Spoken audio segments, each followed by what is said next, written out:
नमस्कार आसंतु एबे देखिबा बालेश्वर रु आम सांबादिक प्रभाकर मल्लिकंक खबर। आपन परिचय दिंदो। मो नाम हूँ श्री अच्युतानंद पट्टायत, सेकेंड साउडी थाना सिंगला जिला बालेश्वर। कौन समस्या होता?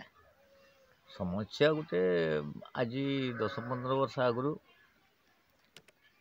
दी जन पुओ से बापा माँ खर्च देवेनि ये करेनि कहीकि भिन्न भिन्न हबार व्यवस्था भद्र लोक डाक कले। तेणु भद्र लोक द्वारा सिद्धांत है आ तो बापा को तुम जो पोषबनी तुम जो माने बाहागर 2 मास पर भिन्न हो तेणु तुम गोटे कम कर कि आम मालिक को रिक्वेस्ट करके जमी 6 गुंठ लेखा दियो।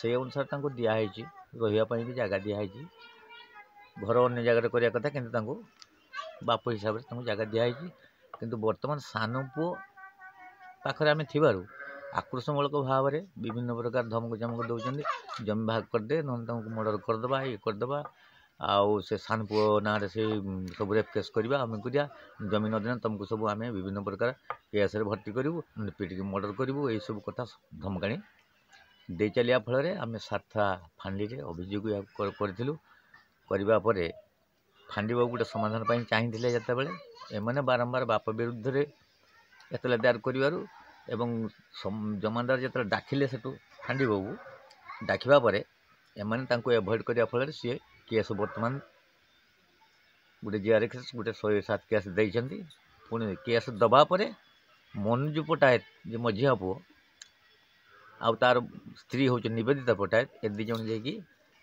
मिथ्यार थाना अभियोग कर से रेप केस माने बारंबार इतला देवार लगी केस पर। तेणु यहाँ को आम प्रशासन को जनाऊँ यही प्रकार अन्य कथा को जमी केमी बाप माँ मैंने भल रही पारे कि परिवार शांति श्रृंखला रही से प्रशासन को अनुरोध करा दाबी कौन रही?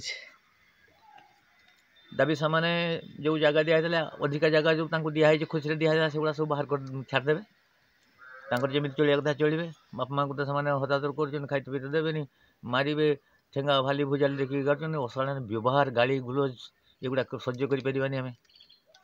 तेणु यही प्रकार समस्या को केमी समाधान हम प्रशासन को आम जनाऊ।